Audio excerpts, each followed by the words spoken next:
Hello everyone दोस्तों, फिर से एक नई वीडियो के साथ मैं हूं आपका होस्ट फारूक मसीह और अपने चैनल द जर्नी सीक्रेट्स पे आप सबको खुशामदीद कहता हूं।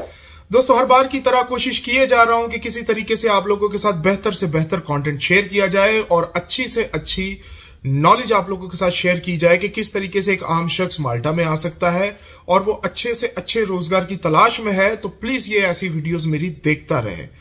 और दोस्तों, ये एक कॉरेस्पॉन्डेंस होगा मेरी पिछली वीडियो का, ये उसी का एक सीक्वेंस चला रहा हूं कि मैंने पिछली वीडियो में बात की थी कि माल्टा के अंदर टैक्सी किस तरीके से चलाई जाए। और उस वीडियो में हमने बात की थी कि जी टैक्सी टैग एक बहुत बड़ी रिक्वायरमेंट पेश आती है लोगों को, और उसमें हम लोगों ने इन सब चीजों के बारे में बात की थी। लेकिन एक क्वेश्चन मुझे कमेंट बॉक्स में बार बार आया और मुझे लगा कि यार क्यों ना इस चीज के ऊपर जो है ना एक वीडियो कवर की जाए, क्योंकि उसमें बहुत सारी डिटेल्स होती हैं।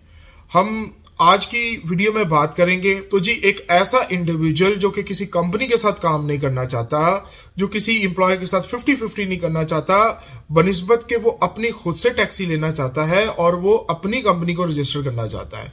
तो जी इस वीडियो का आप आखिर तक जुड़े रहिए ताकि इसमें आप बेहतर से बेहतर ये जान सके कि ये पॉसिबल किस तरीके से। इतना ईजी नहीं है जो प्रोसेस है, मैं कोशिश करूंगा कि यार आप लोगों को अच्छे से समझा सकूं।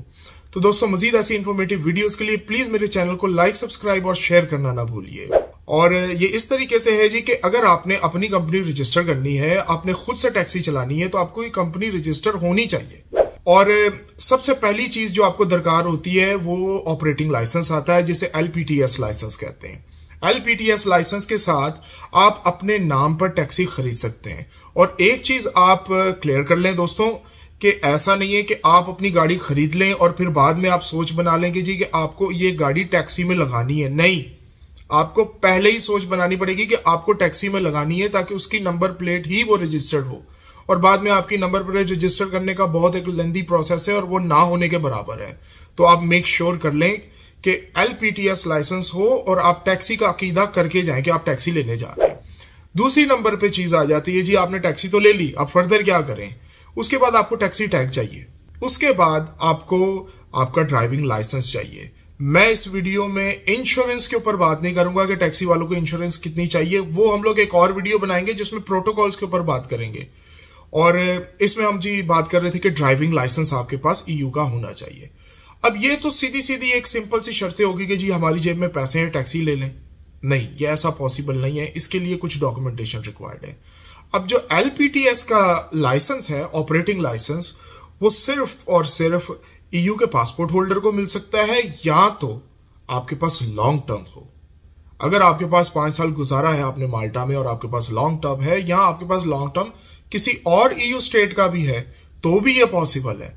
तो आपके पास अगर लॉन्ग टर्म कार्ड है तो आप अपना वैट नंबर रजिस्टर कर सकते हैं, क्योंकि ये एक सेल्फ एम्प्लॉयड कहलाएगा, क्योंकि आप किसी कंपनी के साथ नहीं है, आप किसी एम्प्लॉयर के साथ नहीं है, आप अपनी ही कंपनी रजिस्टर करना चाहते हैं मेरे भाई, तो आपको वैट नंबर चाहिए, आपको अपनी चेकबुक चाहिए।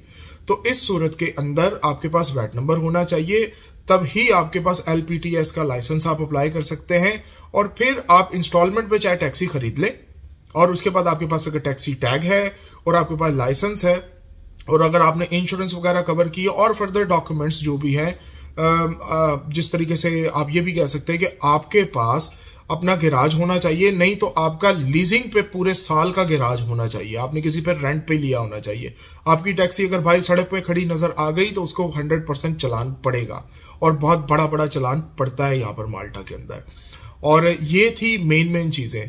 अब ये तो बात होगी जी, ये तो हो ही नहीं सकता। एक नया बंदा आया पहले साल में और वो सोचे जी कि अपनी टैक्सी करे, तो किस तरीके से होगा, उसे तो 5 साल रुकना पड़ेगा। नहीं जी, इसके अलावा एक और रास्ता है जिसके जरिए बहुत से लोग काम करते हैं, लेकिन उस रास्ते में जो है ट्रस्ट रिलेशन बिल्ड करना बहुत जरूरी है। उसमें यह चीज है कि अगर आप माल्टा के अंदर कोई लोकल ढूंढ लेते हैं जो कि ऑलरेडी EU पासपोर्ट होल्डर है या जिसके पास लॉन्ग टर्म है, आप उसे 10% पे भी पार्टनरशिप कर लें तो आपको उसमें फायदा होगा।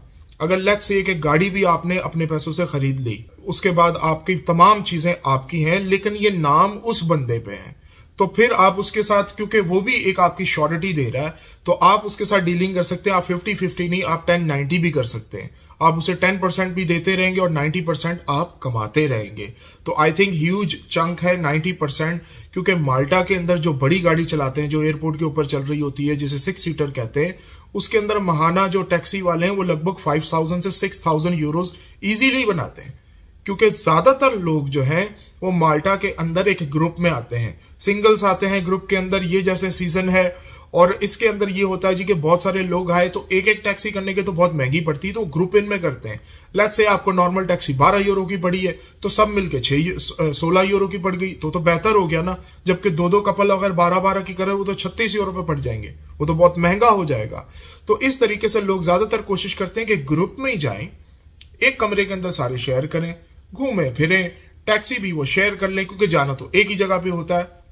इस तरीके से उनके पैसे बचते हैं। तो जो बड़ी 6 सीटर होती है वो उनको ज्यादा फायदे में पड़ती है।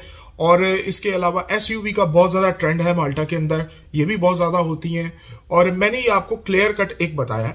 इसके बाद फर्दर जिस तरीके से आपके क्वेश्चंस आएंगे हम लोग उनके ऊपर भी डिटेल में बात करेंगे। तो thank you very much, good bye.